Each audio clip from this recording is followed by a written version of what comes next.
So hello, good morning to everyone. My name is Sivan Cohen Shachari, and I'm the director of DeserTech Initiative.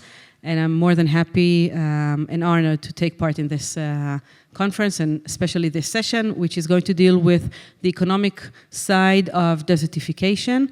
And I'm happy to have all our guests and speakers with us. Shahaf Maroodi from Western Negev AgTech Directorate, Dr. Eran Raveh from ARO, Gilat Research Center, Karina Rubinstein from Negev Incubator, and Jan Vader from Desert Control. I'm more than happy and honored to invite Mr. David Merage, President of Merage Foundation Israel, for his opening remarks.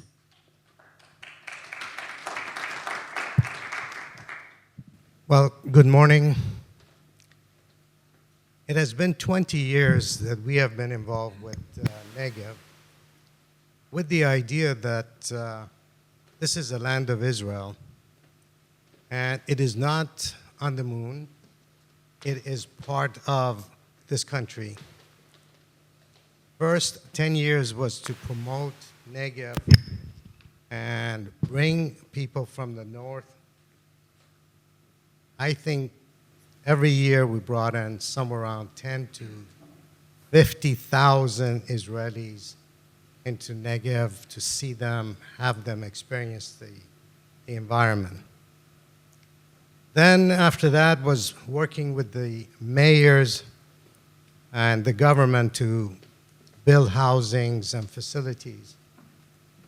Now, where we are, it is to create well-paying jobs for young, educated, productive citizens of Israel in Negev.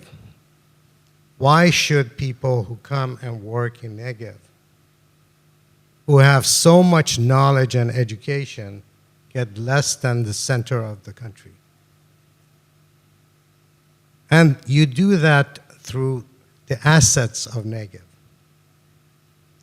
And the assets of Negev is really what assets of Israel has, and that is brain power. And the brain power of Israel is something that is not typical of other places in the world. Particularly when you talk about Negev, the science that Negev has is very unique. I live in Denver. We have lots of desert. I have lived in California, and part of that I do. And we have lots of desert. There is no incubator as good as what it is in Negev. It's a smaller area, highly educated Israelis, great university, great colleges, and a few thousand years of experience right here. And I think you can be helping the rest of the world with your sciences and your knowledge, because there is no incubator better than what I see here in Negev. Our project is going to continue. We have just touched the tip of the iceberg. It is 20 years. We look at it and say, where are we going to be the next 20 years? And I see Negev is going to be a powerful place to educate the rest of the world through the brain power that you have. I'm hopeful. I am delighted to be a part of this. And we look forward to the time that we can say, you know what, one day we started that, and look at what has happened through the efforts of all of us and all our partners. Thank you. Thank you, David. And now I want to share with you the work that DeserTech is doing, and from that we'll take it to the panel participants. So the DeserTech community, as I mentioned, is a non-profit initiative founded by Merage Foundation Israel, Israel Innovation Institute, which is an umbrella organization dealing with global challenges such as desertification, but also other challenges such as climate change, agtech and food security, smart mobility, and many more. The Israeli Ministry of Environmental Protection and Ben-Gurion University of the Negev. When we talk about the mission of DeserTech community, we deal, first of all, with regional economic growth of the Negev, which all of you already know. It's almost 60% of Israel's land area, but is populated in less than 10%. Our goal is to promote the development of the region by promoting the development of technologies that would address desert and desertification challenges, by helping to adapt existing technologies to the challenges of arid areas, and last but not least, to position Be'er Sheva in particular and the Negev in general as a global hub for these technologies. The ecosystem of DeserTech as a community or as an initiative is varied from stakeholders from Israel, but also from around the globe. As you can see in the map, we have from public sector to NGOs and governments and investors. And the idea is for us to be in the center of the connections between all of these entities and to create business opportunities for Israeli Negev-based entities such as farmers and growers, and we will talk about it later on in the panel, how they all can join forces and help tackle the desertification challenges that are not only in Israel being shown, but we can lead the promotion of these technologies by using the Negev assets. As we all know, the Negev already serves as a living laboratory for science and technology with the regional R&D centers, academic institutes, technologies that are being developed in the region, and of course, many industry facilities that are already located in the region, but the idea is to create more and more collaborations between all of them together.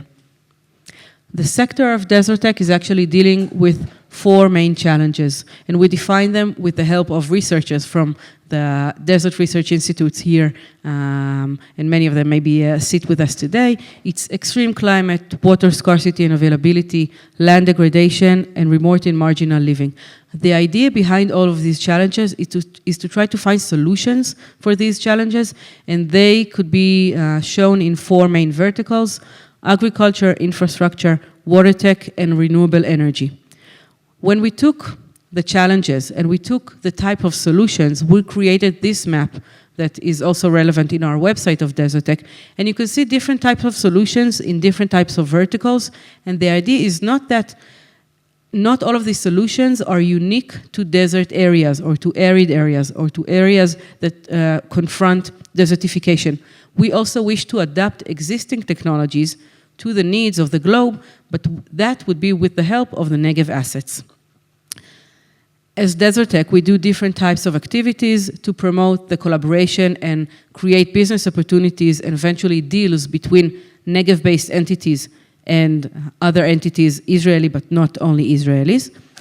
And while we do these types of activities, we want to shed a light each time on a different theme or a different challenge that the world is confronting, and to put together experts from the industry, from the academy, and obviously from the technological side to offer solutions, but also to create these deals between all of the different stakeholders. Lately, we initiated the first ever DeserTech report. We took all the data from Startup Nation Central, and we did it in a collaboration with them, to understand what is the benchmark of the DeserTech sector nowadays in Israel. There are many technologies in the different sectors that I described before. The idea is to see which of them can tackle these challenges. And you can also log on into our website and read the full report to understand which startups are now dealing with desertification issues, but also what are the main trends, how many investments have been done in the recent years in these startups, but also we wish to show this report and to publish this report once a year to show the advancement of DeserTech each year as we expose more and more entities, Israeli and non-Israeli, to the needs of the globe regarding desertification. Recently, we also launched the DeserTech Marketplace. The idea is to have a one-stop shop, digital but also physical one, that in that platform you could see the different types of solutions, meaning Israeli startups, different types of entities that would support the development or adaptation of solutions, and we would discuss it later on with the panelists. And also, the most important thing might be what types of challenges, or what specific challenges the world is confronting when we come to talk about desertification. This type of map is actually to understand the needs of arid markets. Israel, as we all know, could serve as a beta site for these solutions, but is not the main market for these startups or these technologies. The idea is to approach governments, industry, multinationals, and so on, to show them that map, ask them what type of needs could they define about themselves, and then create connections, and then come to creating deals between them and the Israeli ecosystem. When you wish to explore the types of solutions the Israeli ecosystem can offer, is this short list of Israeli startups, but it gets longer and longer as we walk and being introduced to more and more startups. And you can see that they come from different stages of development or also different stages of funding, but the idea is to create connections between them and the needs owners or challenges owners. And finally, when we want to talk about collaborations in the Negev, we know that the Negev already consists with many types of entities that can serve as beta site, pilot sites, either for research or for actual technologies that are already in the market. And once you navigate in our platform, the DeserTech Marketplace, you can see different types of entities, and we will talk about it now with our panelists. Who could you collaborate with in order to take your technology or your research, apply it inside, and then with our assistance, go to the market and attach it to the needs owners. And now I want to go back and sit next to you and take a few minutes to talk about the Negev assets.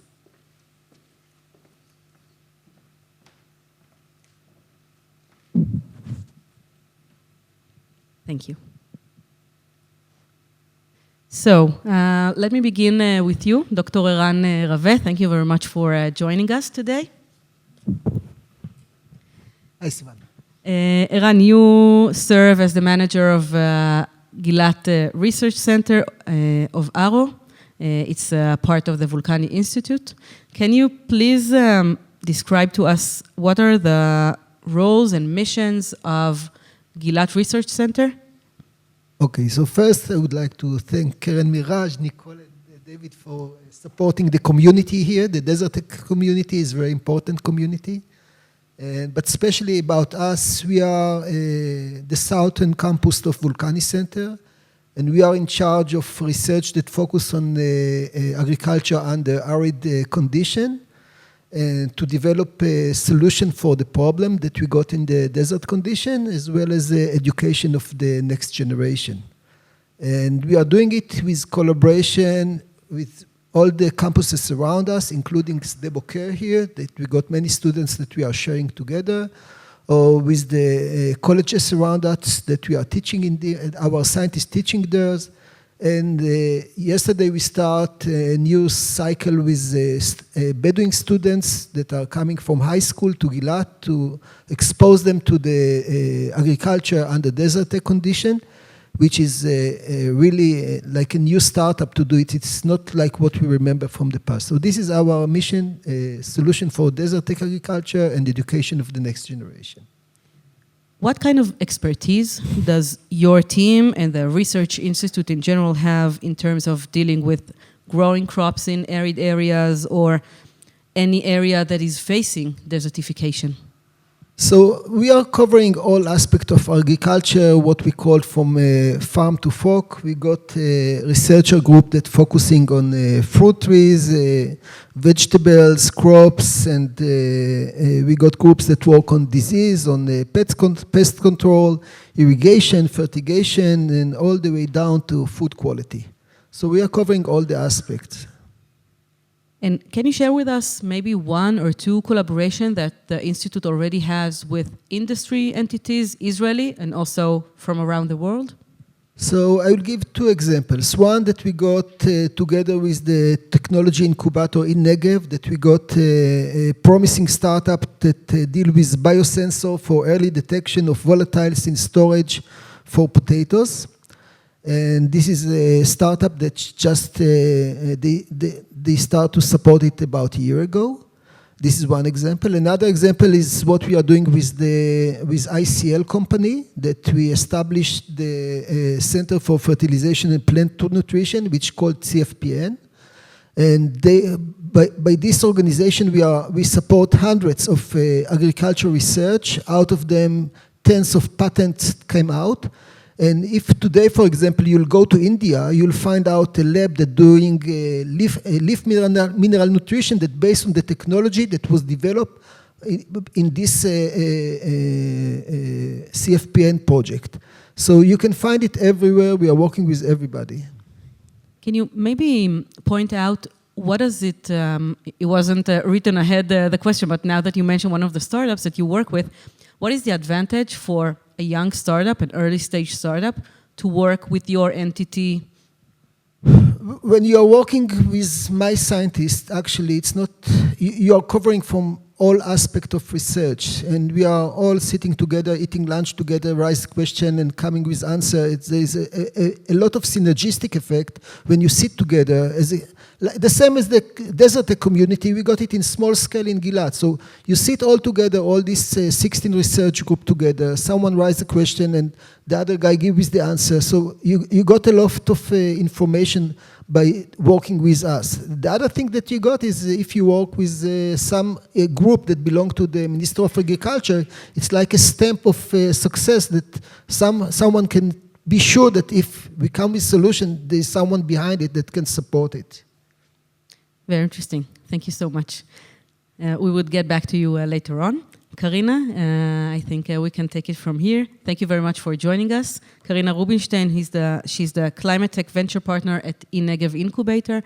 Would you mind sharing with us the vision of Negev as an incubator of and working with Israeli startups?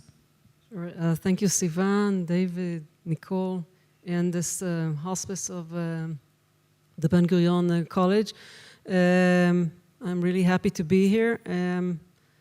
I think in Negev, I joined recently. I was formerly with the Innovation Authority in Israel, and this program of incubators in the south is part of what we've accomplished. And it's really amazing to see that it's not even 3 years now that this incubator is operating, but it's has by the time that it's operating able to create, numerous collaborations and new startups that eventually, hopefully, would be part of the ecosystem here in the Negev.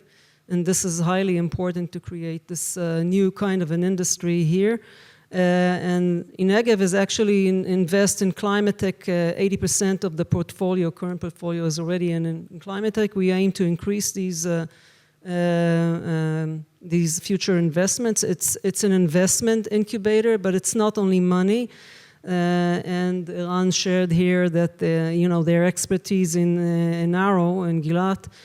So we are utilizing whatever comes from the Negev, and it's a unique knowledge that was accumulated over the years here, and can be used in Scandinavia and other parts of the world. And I think our intention is to escalate these collaborations and put this area on the map together with the DeserTech community and with all the others, the other entities that we can collaborate here and revamp this area on a global scale, because really it's it's the money time here.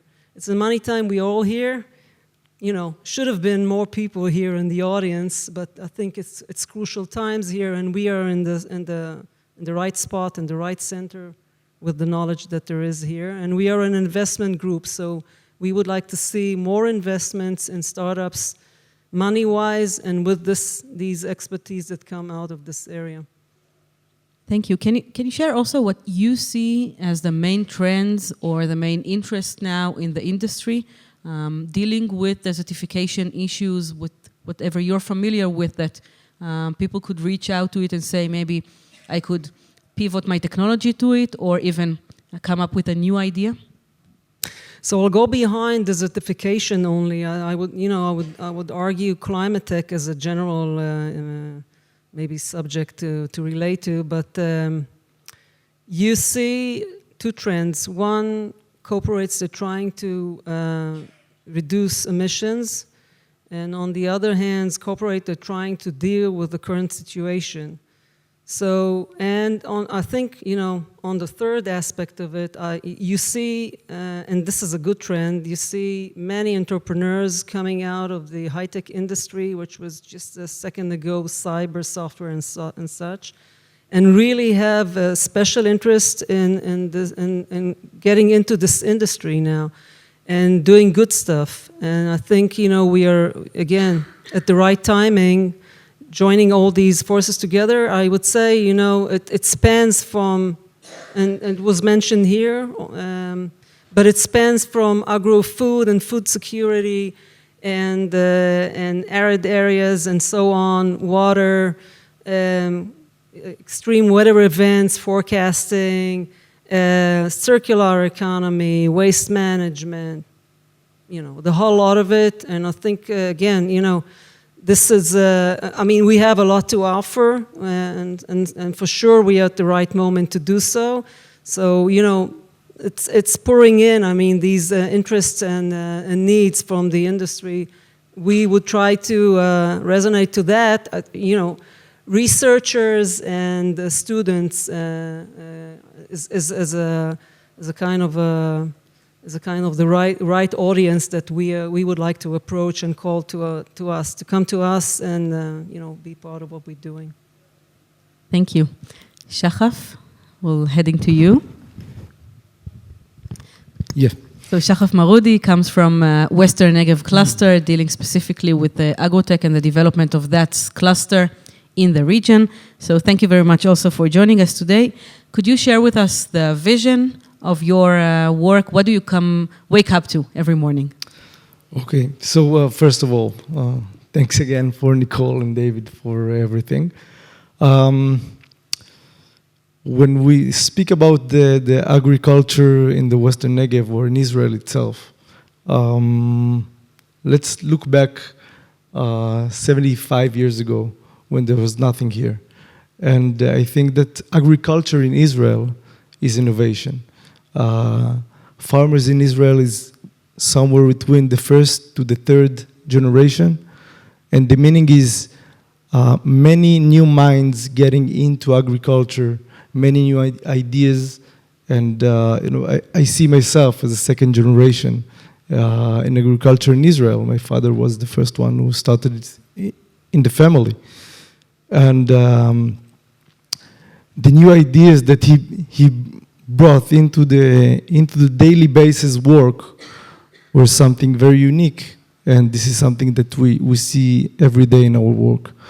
When you look at the region of the Western Negev region, and David was speaking about in Denver there's a lot of desert, in California there's a lot of desert. Countries that used to desert climate will stay with their own deserts, but countries where the climate afforded to have agriculture, and with the climate change needs to adopt new methods, new technologies, new ways with the climate change, becoming like more and more edge of the desert, with desertish climates or challenges, needs to adopt the innovative ideas and methods that we have in the Western Negev, which is the place in Israel that it's on the edge of the desert. Our vision is to be able to create a full ecosystem that will at the end, in the short term, will be like a fertilized ground for startup to grow. Our ecosystem contains the innovation hubs, the R&D centers, the farmers itself, the innovation community, the academia, and we are enabling innovation to the farmers, because we understand that without strong farmers, we won't have strong agriculture, and then won't have innovative agriculture. So the base is the farmers themselves, and by enabling innovation to the region, we can create a full ecosystem, making the right collaborations between startups and farmers and R&D centers and the innovation hubs, and then making economic growth, demographic growth to the region. So maybe it's a good time for you to share with us maybe one or two examples of these types of collaborations that you're in touch with between farmers and growers to startups or large companies. So so I'll give you just this is one beautiful example for a startup that came by with a new crop for industrial crop, and we understood that the way to lead it into the farmers will be from the industrial part. So we got to an industrial company in one of the kibbutzes, and then the factory, which was starting to collaborate with the new applications of this company. I cannot speak much more about it. They encourage the farmers to start grow the crops, so they will have it already done, and with the full cover of one of the hubs that we have in the region. So it was a full cover of how to encourage the farmers to take part. There's another company that came from your network that we started to work with new experiments in two separate fields.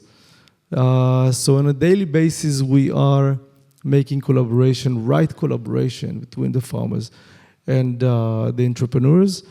The way we see it, the knowledge of the farmer, if I'm comparing it to other sectors, okay, let's speak about cyber. The farmer is like the best software engineer that a startup can have. And when you take a look at the farmers at this point, it's not just an experiment field. It's something much more than that. And then when you speak with the entrepreneurs about that, they understand that they need to give something to the farmer as well. So it's a new opportunity for the farmers as well to encourage the success. Thank you. I think we're going to have a methodic break and ask Jan to present his presentation now, and then we'll continue from there. Jan is the Managing Director of Desert Control at the Middle East, and thank you very much for joining us, coming all the way from Dubai to take part in this session. So you can take your part with the presentation mode. Adjust this up a little bit. Okay, thank you very much for inviting me to come here. It has truly been fascinating to come and see the conference, and as you've spoken about the ecosystem. You know, for us, it's a bit unusual for a Norwegian company to be involved with desert technology, and it's been a little bit of a lonely path. I think in the beginning, I wasn't part of the founding, and as I'll show, we had quite a long path getting to where we are now. And it's probably something, if we knew about this kind of ecosystems or were part of them, it could have been done faster. But I'm just going to do a very short introduction on what we have. Normally we start off talking about the reason we're doing why we're doing, the challenges related to desertification and such. I think in a setting such as this, everybody is acutely aware of it. But we are a small company with big ambitions and big visions.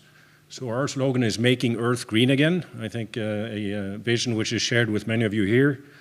We have a goal within 2030 to have a positive impact on 100 million hectares of degraded lands, right?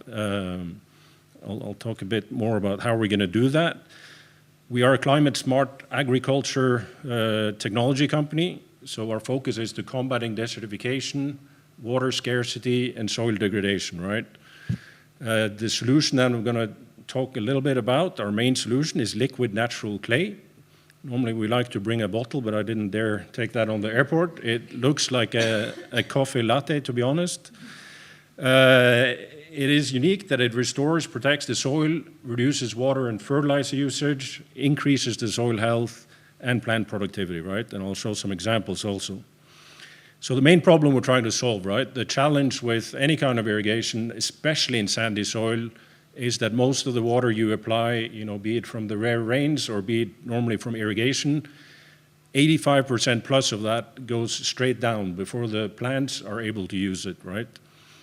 With the water going down from the deep drainage, you also lose a lot of the fertilizer, the nutrients, the organic matter that's in the soil and makes the soil fertile and productive. The increased use of water also carries additional costs and resource usage, right? You run pumps, you use diesel, irrigation, desalination here in the UAE where I'm based, that's a big source of the water. You need advanced drainage system, water treatment facilities, etc., right? Excessive irrigation can also be a big issue when it comes to soil salinization. So what do we do? I mean, clay has been used for centuries or thousands of years to make sandy soils more fertile and productive, or at least hold water better, right, the nutrients. The process of adding natural clay to soil is extremely labor intensive, and hence it isn't widely used. It'll take, you need about 100 kilos of natural clay for each cubic meter of soil, and it needs to be mechanically or, by labor sort of mixed into the soil, right?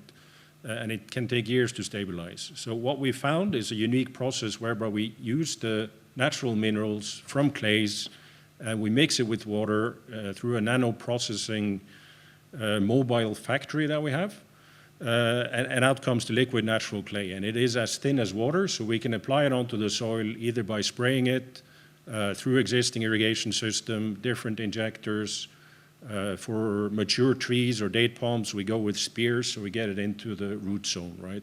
It's all about getting it to where the water pulls its, where the roots of the plants pulls the water and the nutrients from. So the effect is that the liquid bonds, or let's say the nano and microparticles from the LNC bonds with the sand and basically creating bridges, which allows it to hold water and nutrients better. And we say simplistically holding it like a sponge, right? So the result is we reduce water usage. I'll show some examples, but typically 30 to 50%. The reduction of fertilizer, we need to do more experiments on, but we've seen from 10 to 30% reduction of fertilizer. We see an increase in organic matter and a reduction in topsoil salinity, right? And this is basically how it works, right? Typically, you add water to sandy soils, it goes down in a bit of a bullet shape, more or less straight down, right? And quite fast. Once you add or you increase the water holding capacity of it, we'll see the time scale is different, but you also get a better lateral distribution. So the time factor is important, and the lateral distribution, it means it's available to the water for to the plants for longer periods. And it's also, we are just starting some work in California and Arizona now on lemon trees. And they're obviously interested in the water savings and the fertilizer and the fuel savings from irrigation, but they're particularly interested in this lateral distribution because they know that there's a big correlation between the root size for the trees and the canopy size. And again, there's a correlation between the canopy size and the number of lemons, which is ultimately how they make their profit. And this is, we're doing trials with University of Arizona in Yuma, right down on the Mexico border. And this is just to illustrate, I mean, they measured, so we always do a control zone, which is basically irrigated as per the universities or the farmers or the landscapers' requirements, and then we have a treated zone. And you can see the lateral distribution. I mean, it's from 140 centimeters. I mean, when they were checking the wetted areas after irrigation, out to 210 centimeters, so a 50% increase in the lateral movement of the water. So the process, it is not a product that we sell, it is a service that we offer, right? So we need to understand the objective. Is it focused just water savings? Is it fertilizer saving? Is it yield increase? What do the customer want to achieve? We gather the information on land use history, existing plants, planned plants, any earlier history on soil analysis. Then we do a soil analysis and a water analysis. Then we formulate the liquid natural clay according to the conditions and the objectives of the job, and then we apply it. I mean, this is from some early tests in the deserts of China, I think, but I mean, we have a bit more industrial ways of applying it too for larger areas. And then a key part of it is monitoring afterwards, right? So we do the soil analysis, we record the water usage. If there aren't flow meters, we install digital flow meters so we can read it remotely. We may have, soil or crop scientists who are doing, scientific measurements or the plants, or they're just general observations. And then we utilize soil sensors, right? So that we can see how it's working and we can optimize the irrigation accordingly so that the water savings are achieved. So this is a question we get a lot, and I have to admit I asked too when I joined the company. I mean, is it too good to be true? It is a patented process. We have validated it. I'll show some of the validations we've done. It's field proven. We have about 20 different implementations now. It was a long path on the R&D, as I discussed about. It was basically a classical sort of father-son who came up with this invention, coming out of the oil and gas business in Norway, actually, but good knowledge of rheology, fluid mechanics, material properties. They came up with a solution, did a lot of trials, different places in the world. 2018, we started in the Middle East, or in Dubai, where I'm based, and we did the validations with ICPA, which some of you may be familiar with, the International Center for Biosaline Agriculture, which is located in Dubai. And we did various validations with private farmers and companies on landscaping. And then we started the academic validations with the University of Arizona right at the end of last year. And we started just the last few months doing commercial operations in UAE, and we're going to start in a few weeks with the first commercial operations in the US. So a few reference examples here. I forgot to look at my time and all, but I'm okay. So this is the ICPA that I spoke about, the research validation. So this was, the before and after sort of impresses people in Norway a lot, but you guys know that's how it works in the agriculture in general in desert environments. But the impressive results were that we showed, these were 3 different crops we did, zucchini, pearl millet, and watermelon. We showed water savings and fertilizer savings from 20 to 50%. Normally we have more accurate numbers, but this trial actually went on in the middle of when the corona pandemic hit. So we were a little bit limited on how much we could access the fields. Interestingly, we saw increased crop yields from 17 to 62%, right? 62% yield increase in zucchini for the treated areas compared to the controlled areas with less water applied. And when they did the soil measurements before and after, they saw increased organic matter, reduced soil salinity, and which effectively means better soil health. We also did on the lawn, Bermuda grass, similar results. Here we could do the accurate measurements. We had a 47% savings on water, increased biomass just measured by, when they mowed the lawn, how much grass was there, about 50% increase in the biomass for the grass. And also improved the soil qualities, including the fertilizer or P and K availability in the soil. Date palm production, this is one we are particularly proud of. It's recently conducted because it was run over 1 year and we just harvested last month. 2 months ago now. So we managed a 46% reduction in irrigation over that period. And we saw 8% increase in the average yield for date palms, right, with almost half the water. And a 21% increase in grade A, which are the dates which are used for human consumption. And then we're also doing some trials on afforestation. Here it's partially about water savings, and we managed more than 50%. but it's also about operational savings, because typically they send people out to run the irrigation systems and start the pumps and such. And on the non-treated part, they do that 6 days a week. On the treated part, they do it twice a week, and also have the water savings, right? So there are additional operational savings on labor and fuel, equipment and such. And this has also been running for a year, and we did soil measurements recently. We see an increase in the cation exchange capacity, plant available water, water holding capacity, and the nutrients.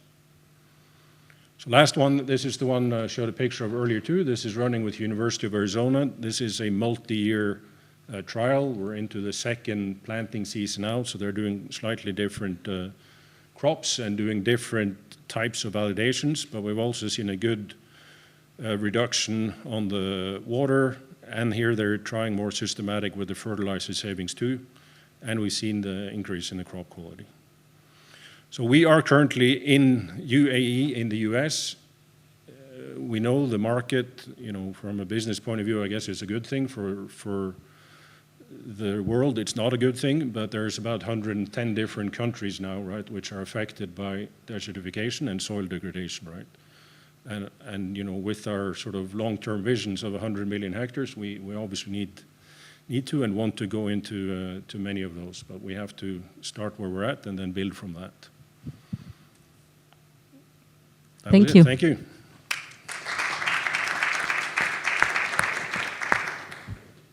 So now for some questions. First of all, again, thank you very much for joining us today and the conference in general. And I hope you got to understand, not just from this session, but in general in the conference, what could be the advantages for you as a company to collaborate with Negev DeserTech ecosystem? How could that be relevant for your needs as a company?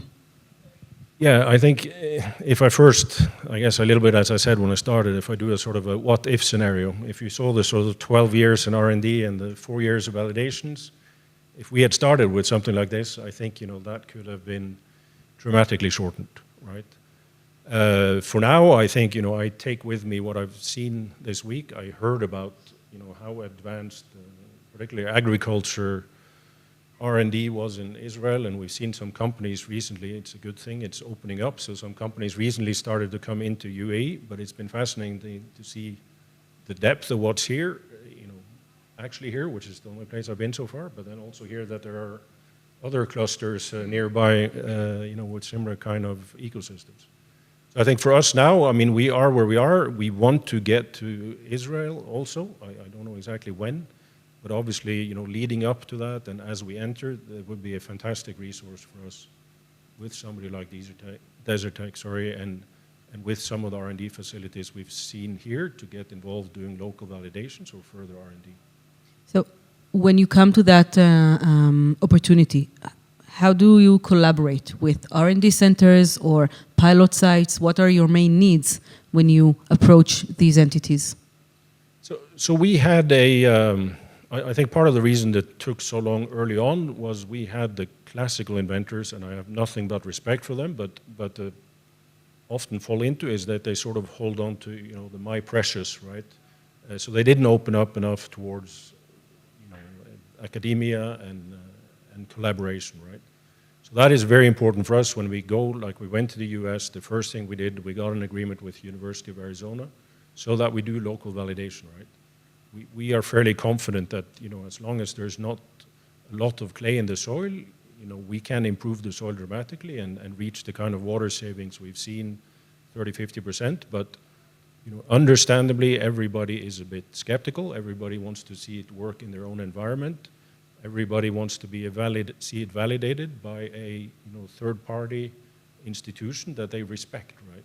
So that is important for us when we come to a new country, is to partner up and do a local validation. Thank you.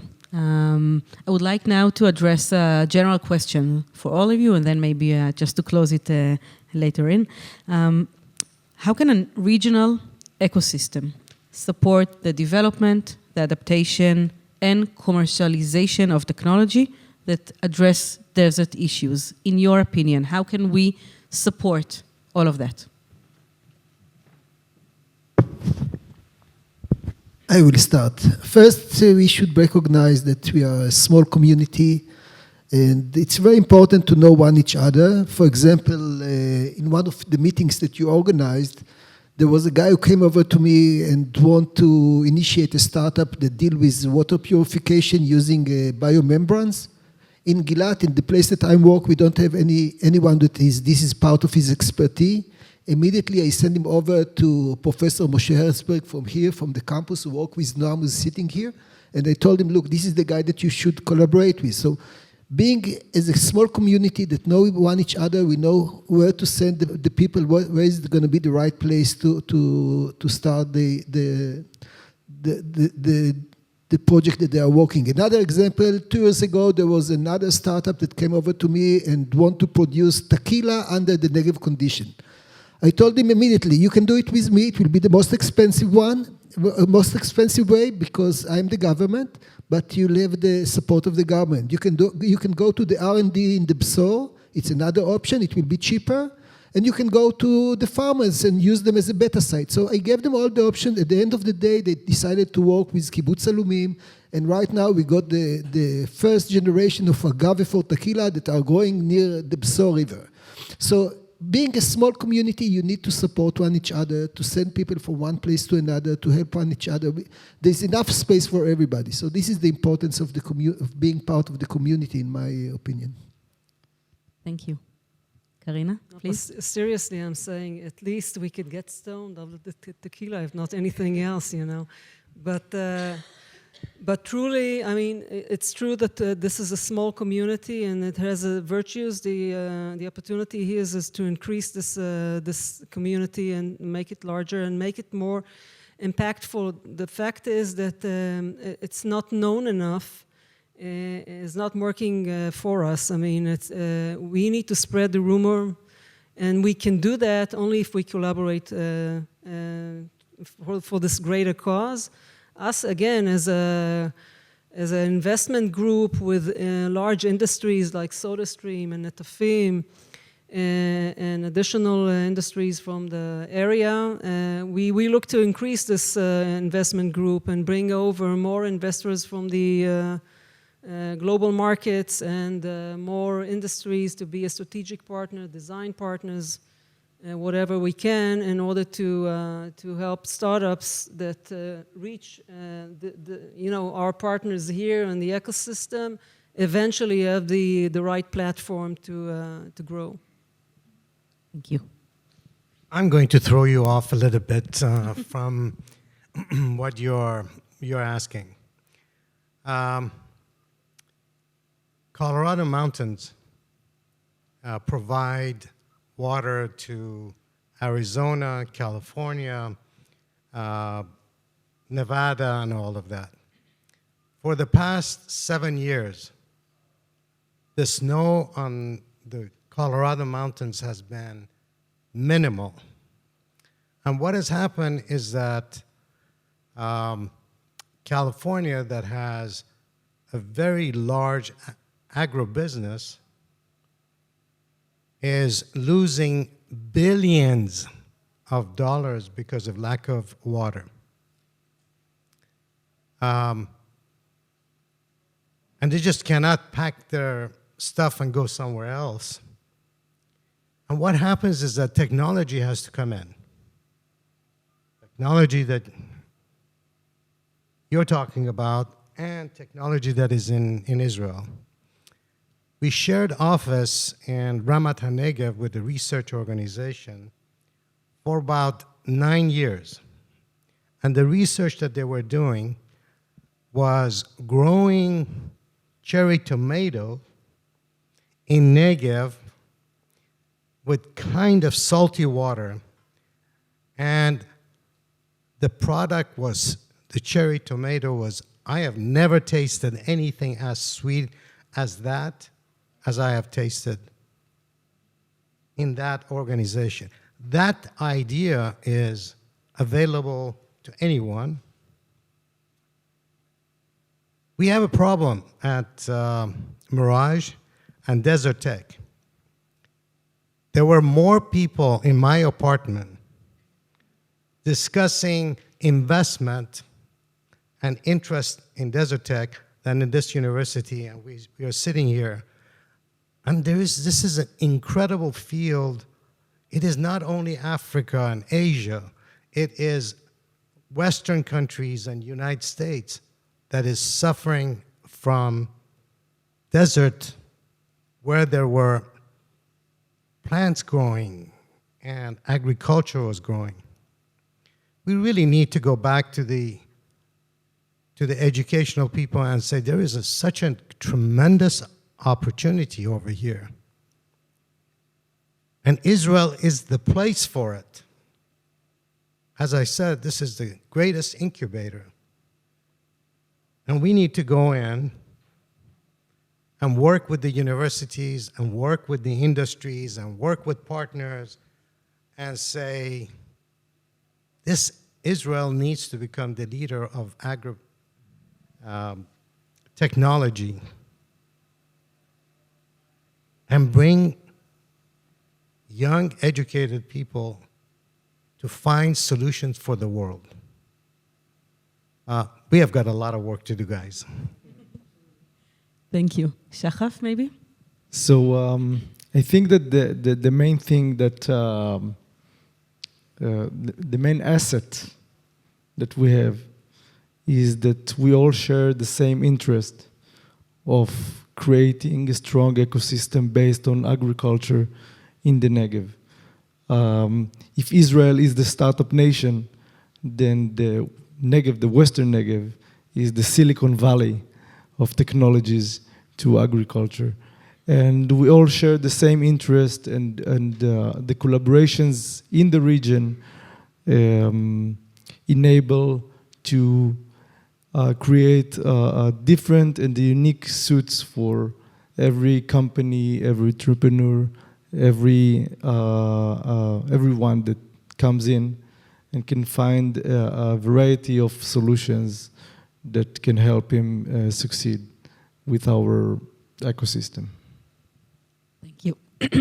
I think maybe to close, to wrap everything up and say that we see there's a lot of potential, as everyone mentioned, and the main thing we should maybe be focusing on is not just by exposing people to what is here as assets, is actually creating deals between whoever is present here in the Negev, whether it's a research center, an investment group, farmer or grower or anyone else.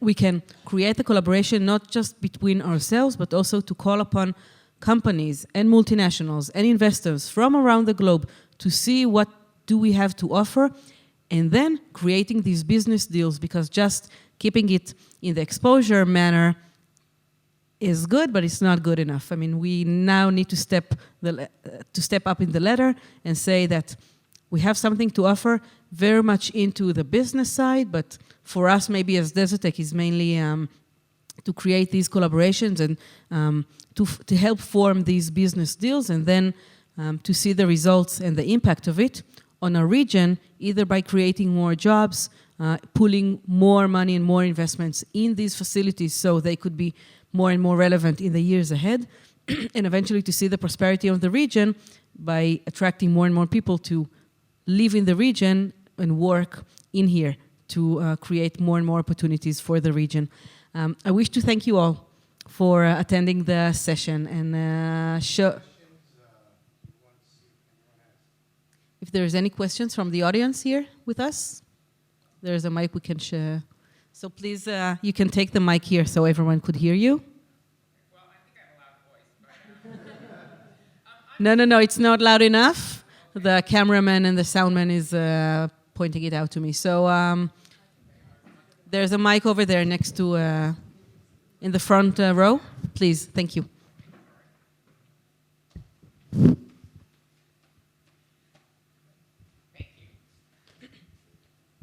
So I'm just curious because, of course, 3 weeks ago we saw all the footage on social media about the Innovation Authority and what they did in Sharm el-Sheikh. And I'm wondering if there's any trickle down or if that's good for PR but not good for business. You know, what's the way to build the business? So we also visited Sharm el-Sheikh, actually, COP27. We had 2 events there. And maybe I'll share with you what we did there in regards to creating collaborations and projects between Israel and its ecosystem, and the Negev ecosystem, to the needs of the globe.